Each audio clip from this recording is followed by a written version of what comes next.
So years ago, I was supervising an after-school detention at school.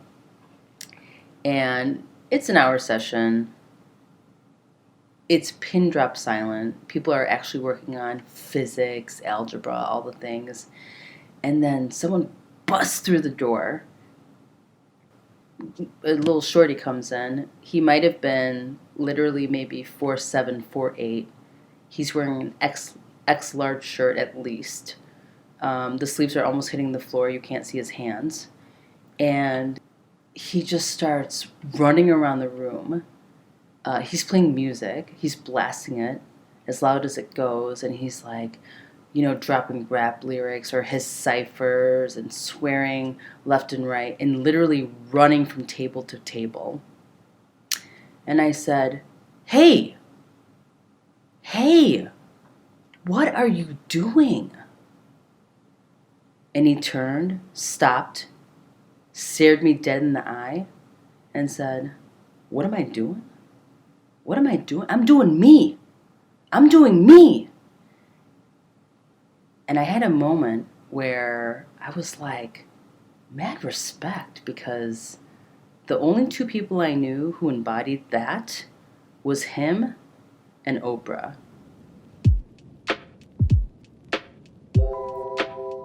Welcome to the Damned If You Do podcast, where two cousins share our experiences growing up as children of immigrants and how we navigate the world today as teachers, mothers, and women of color who have something to say. Yeah, that kid was just, the confidence was off the charts, but it was like not bravado. It felt otherworldly. I don't even have words that can really capture it. Do you know that ever since you told me that story from, when was it, like 2008 or 9, I have been repeating that phrase since then. So like anytime something happens, I'll say, I'm doing me. I'm doing me. People are like, what are you saying? I'm like, it's from a random ass story. Yep. Well, now they say, treat yourself. Yeah. But what predated that was, I'm doing me. And by now people say that, you mean like circa 2015? I like to be safely behind, like, any cultural things or technology. I like to safely be behind at least 5 years. Safely. Yeah. Welcome back to our podcast. I'm Linda. And I'm Praise. And so I share that little anecdote of mine because it leads into a question that we've been thinking about and that is going to be centered in our conversation today, which is, have you ever felt like you don't take up enough space? And I want you to actually think about that, you as the listener. Does any experience or memory possibly come up for you? For us, Praise and I, we have a lot of memories, experiences, and moments. I think particularly because we are women of color. And that's not to say that it's only specific to that, but we certainly have our fair share of it. So, Praise, I know you had a very specific memory come up right away for you from work. Yeah, I do have this one experience, and before this experience, I had never considered what it meant to take up space. I just never thought about it. But once this happened, now it has opened that door. So I'm going to tell you the story. Okay, so last year at work, I had a really busy day. I was busy the entire day. I had no breaks except for one period, right? So as a teacher, you have several breaks a day, or they're not really breaks, but they're like preparation periods where you can use the bathroom, you can eat lunch, you can meet with people, whatever you do. And this day was especially busy, and I had one period to cram all of that in. All of the things that I need to do as a human being, okay, including going to the bathroom, including eating lunch, all had to happen in that period. That's how busy that day was. And so I'm in my office, and I'm doing my best to shove food into my mouth, to answer emails, to go to the bathroom, and then suddenly I do get this email saying, "Are you coming to the meeting?" And I had forgotten that there was a meeting planned that day, right? So it was in my calendar, probably from a few weeks ago or a month ago, whenever she sent it. And I was like, damn it. And I was fussing around trying to like get my stuff together. Maybe I should go to that meeting. Maybe I shouldn't. What should I do? And the person I shared the office with said to me, don't go. You are so busy today. Just stay here, eat your lunch, do what you need to do. I'm going to that same meeting. I will take a lot of notes. I will bring it back to you. It'll be fine. You will be fine. Everything's fine. And I was like, you're right. You're right. I'm just going to email her and tell her that I can't make it, that I'm busy all day. And I apologize, but, I'll catch up with her later. I felt good about it. Emailed her. Kept eating. Email comes back. Like, she replies back. The person leading this meeting. And it's like in the email, she like chastises me for not coming to the meeting. She was like, it's been in your calendar. Why aren't you coming to the meeting? You knew that it was today. And I was like, oh, Wow. how rude. How rude. But I was so shocked that somebody replied to me that way. Yeah. And later, somebody even told me that she had said to the people at the meeting, I can't believe Praise isn't coming. And people were like defending me because they had seen how busy I was that day. But whatever, I actually packed up my shit and I went downstairs to that stupid meeting. I was so pissed. I sat there quietly, silently. I didn't say a word. It was one of those meetings that could have been an email. Which are most, if not all. And and I just sat there seething by myself, at a table or whatever. And then I went back upstairs. And that was it. I didn't even say a word. And you would think that that would be the end of that. And, it was a stupid moment in my day. But I thought about that moment for, I can't tell you how long. Maybe a couple of weeks. Just still angry. Just so angry. Mm-hmm. And then I talked to my therapist about it. I'm like, why am I so pissed? Am I just petty? Is this petty? Ain't nothing wrong with being petty. That's petty. That's real. And my therapist helped me like sort through it. And for the first time, I heard these words from her. She said, you are so angry because she made you feel so small when you tried to take up just a little bit of space. Oh. And you never take up space anyway. You just don't, right? Like you let other people take space, but you're going to work around other people's spaces and you're going to figure out everything and you're not going to take up any space at all. It's going to be all fine. And suddenly you're like, I need a little space. Okay, just a little bit. Mm-hmm. I need to piss. I need to eat. I need to be a human. And she didn't afford me that space, the person holding the meeting. Right. And I went to the meeting. So then I'm hating her and I'm hating me. Because she didn't afford me the space and I didn't take the space for myself that I needed at the moment. Right. And damned if you do. No, just kidding. Damn, I was so shocked. I actually was really shocked by that response and I thought about it for such a long time. Like, what does space actually mean? What does taking up space mean for me? So that's an interesting example that you're giving because you didn't know exactly what that meant. And we might spend a lifetime really still trying to answer that question, figure out what that looks like in its many different nuanced ways because life always presents so many different situations to us. Yeah. But you felt its absence through your anger, right? And I think... Anger's my first emotion. Hey, right. I'm with you there. And so it's just interesting. You always I feel like there's just a lot of human experiences where you start beginning to understand something when you feel its absence. Right. Or the presence of anger or Right. some negative emotion. I have a very different example. Mine is actually in the context of my home with my parents. And I think from a very young age, I felt like I could not take up any real space that I feel like would have been appropriate for like a kid, a brooding teenager, a young adult.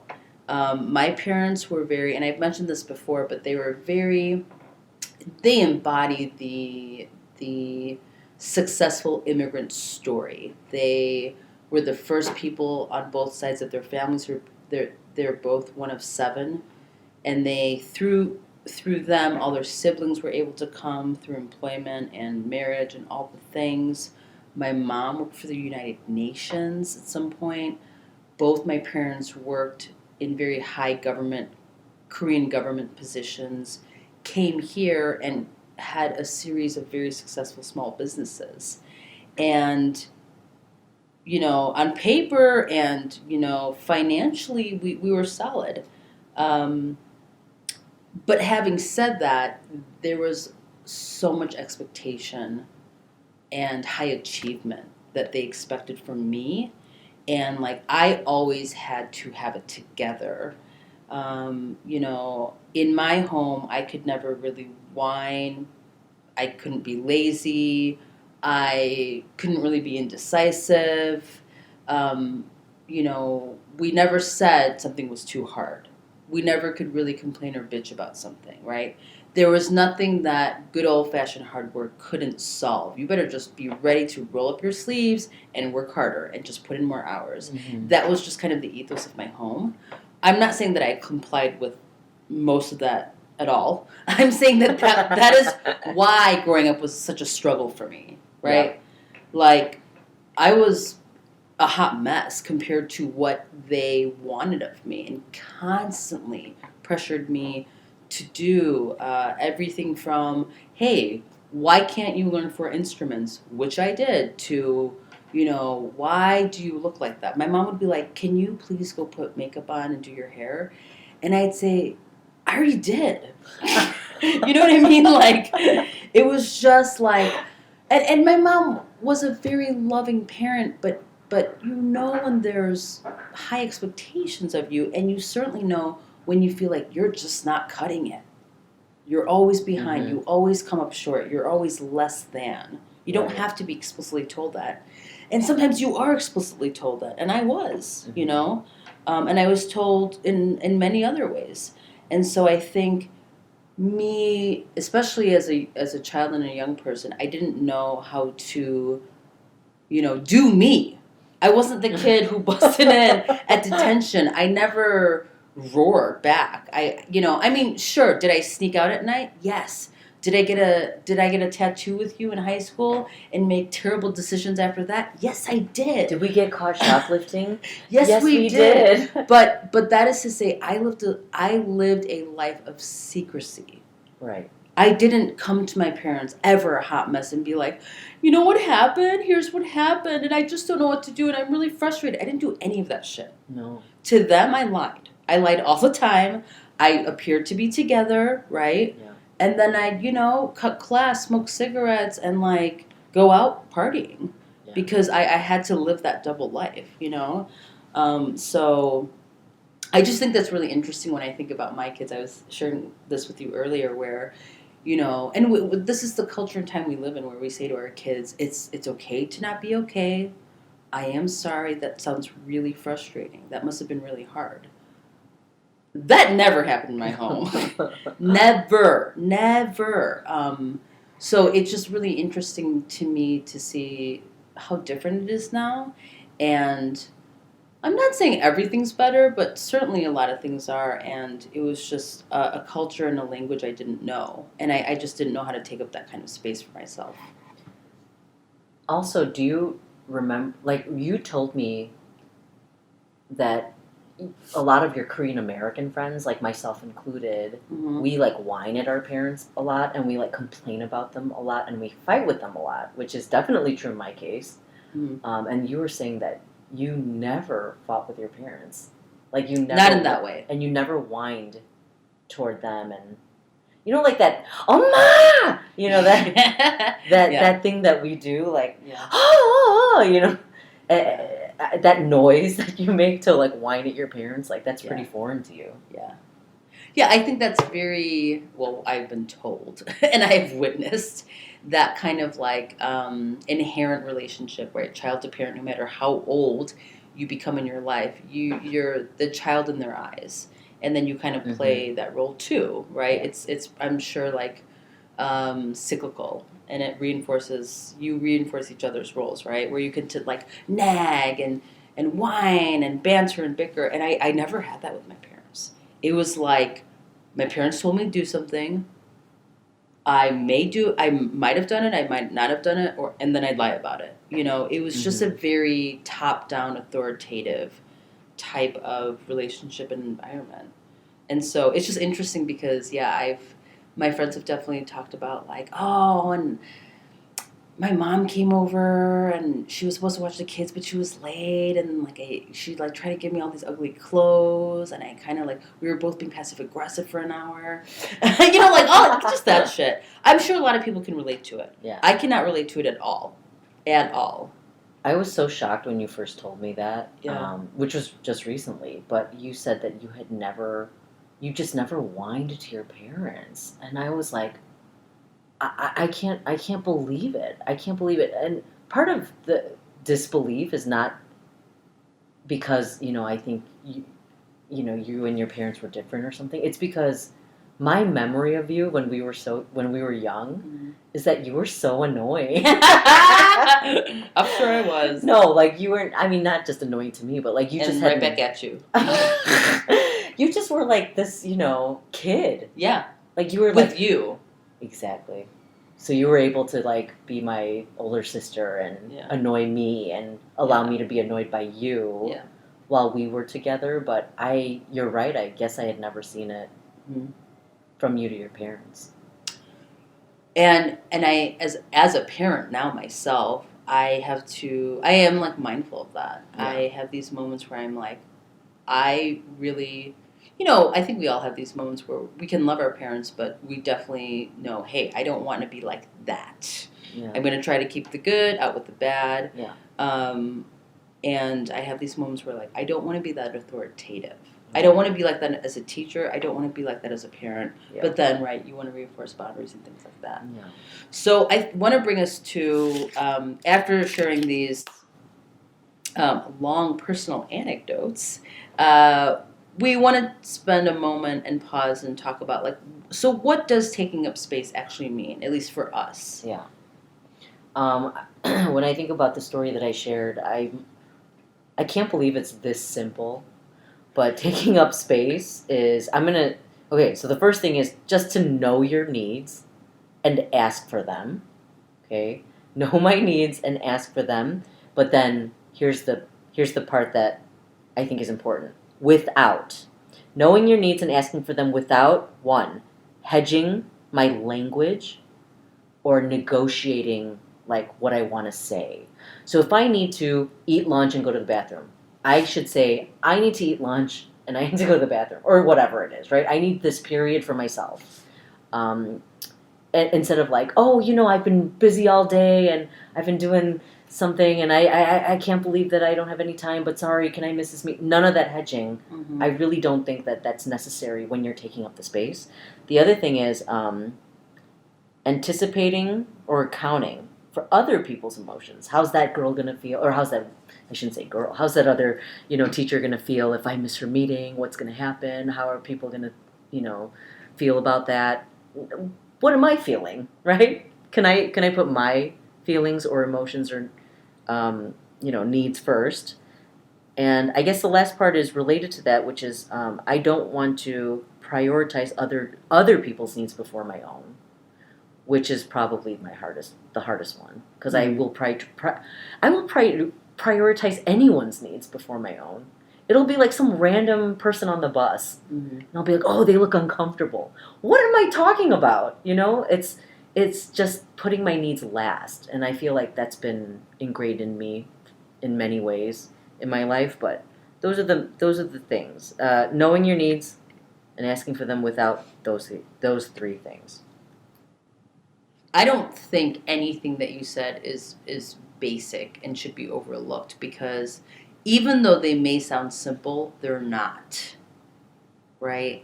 And I mean, part of what you said just sounds like you are this really thoughtful, compassionate person, which you are. Mm-hmm. But the other part to that is everything in this society tells us as women, Mm-hmm. as mothers, as daughters, as teachers. You could just keep adding to this list. There are many messages, to us that basically tell us to put ourselves last, right? It should be student-centered. It should be children-centered, right? It's we want to smash the patriarchy, but we still want to make everyone comfortable. Right. We still want to be the best host. We still want to be the best friend. We still want to be the best daughter or mother, fill in the blank. And so it's really hard sometimes to put ourselves first, or to put ourselves anywhere really, even in the top 3 to 5 things or people or considerations that should happen for that day. Yeah. And so I also wanted to add just a little bit to your description. And again, mine will sound pretty basic, but I think they're difficult to accomplish, certainly on a day-to-day basis. Okay. So mine was just drawing boundaries, being able to say no, not having to do it all or keep all the balls in the air. Oh. And not always being conscious of how nurturing and or rational I need to be in any given situation. I sometimes want to wake up and feel really reckless Yeah. and say rude ass things, and not overthink anything, not be in my head. And it's when I say in my head, I don't mean in a self-conscious way. I mean more in I have to be mindful, right? I have to be, again, I have to be this consummate professional. I have to be this great mother, this daughter, fulfill my roles with grace and competence and efficiency, while still being really considerate to everyone.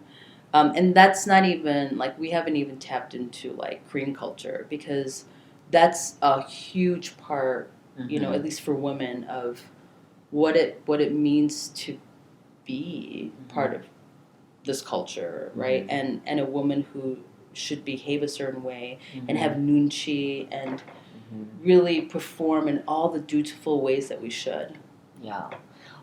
This is I'm going to say something that I have not thought out yet. So I don't know how it's going to come out, but it seems like we're trying to take space, right? And space is taking space is like a positive